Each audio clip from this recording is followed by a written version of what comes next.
We're at the centenary meeting of the Chainmakers Festival here in Dudley in the West Midlands, celebrating the success of a very important strike for women workers.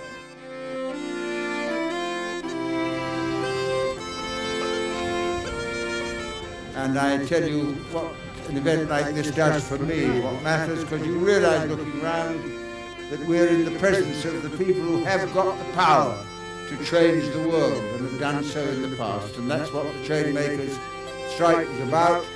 It was a fantastic battle. Women chainmakers getting starvation wages, no minimum wage, and Mary McCarthy led them in this historic strike, and they won support from across the whole labour movement, and they won. And that's what's important, that we are here to celebrate their event.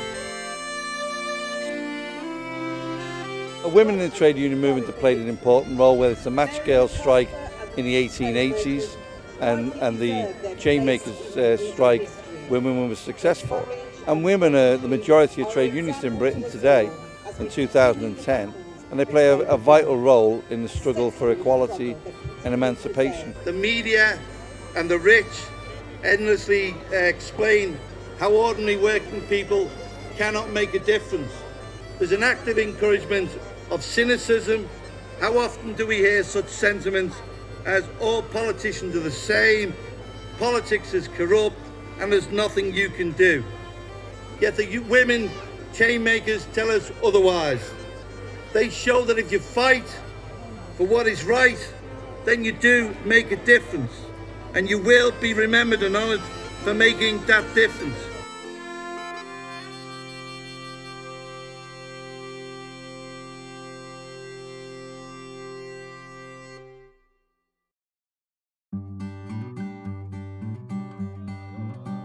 But we're also here today continuing our campaign to make sure the post office remains public, and we've had a fantastic turnout. The Midlands region have organised a great turnout with branches from all over the country.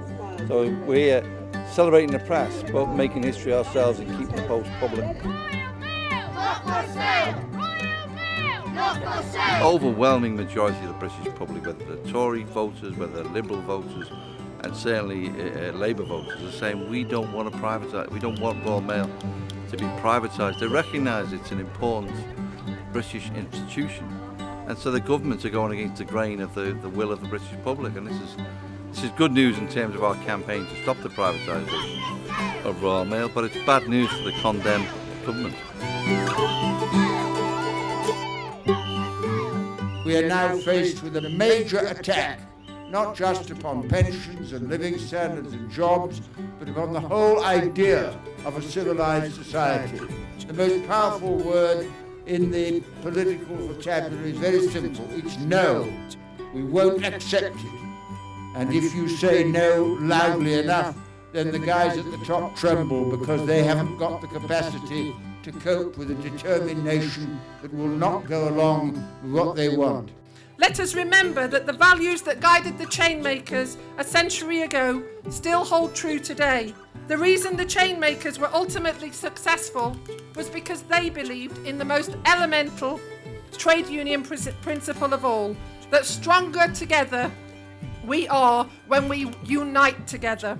And that's exactly what we must be now, stronger, united, together as we campaign for a decent pay, equal pay and a living wage. Stronger together as we combat discrimination and prejudice wherever it may be. And stronger together as we fight brutal Tory cuts that disadvantage women most of all. Sisters and brothers, now is the time to write the next chapter in our story, in our history. Today, as we take pride in the past, let us look to the future with confidence. Let us show that the cause of women and the cause of trade unionism are one and the same. Today, though, it's about the chainmakers, our chainmakers. I give you Stacey Blythe, joined today by the Nottingham Clarion Choir. Thank you. 800 women's lives were hell, one woman knew too well. Long hard days and troubled nights, she said, stand with me, you have your rights. Mary McCarthy was her name. She played the men at their own game, and she showed the truth behind the chains. No minimum wage, it's a nation's shame. And she said, stand with me, stand tall. We're strong together even with our backs against the wall. They gave birth and back to work again. This was a woman's life, Cradley Heath in 1910. Mary was stunned this was going on.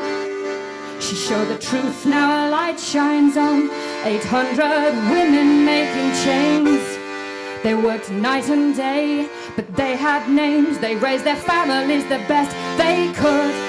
They didn't have the rights they should. Mary McCarthy, well, we stand with you. We stand tall.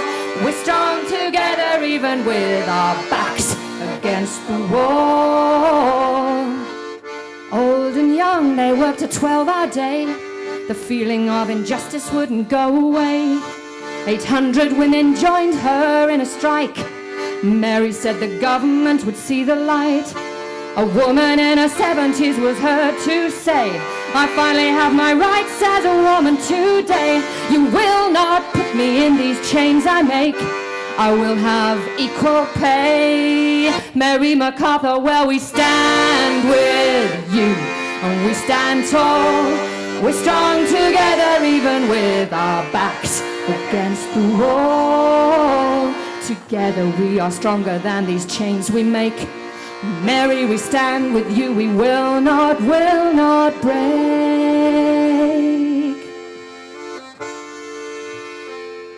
She would have got into Parliament, but for just one thing. Her married name on the voting slip, she had a wedding ring.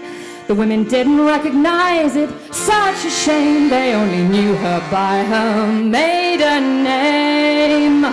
And we are mothers and lovers and sisters and wives, all of us workers for all of our lives. You gave us hope and strength to carry on. Your vision was clear and now our hearts are strong. Mary McCarthy, well, we stand with you, and we stand tall.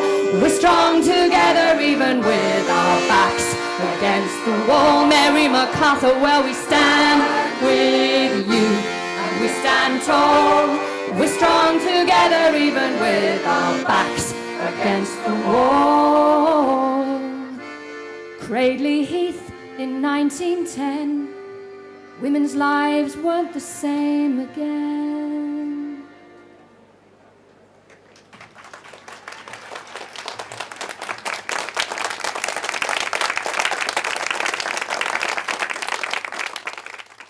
Thank you very much.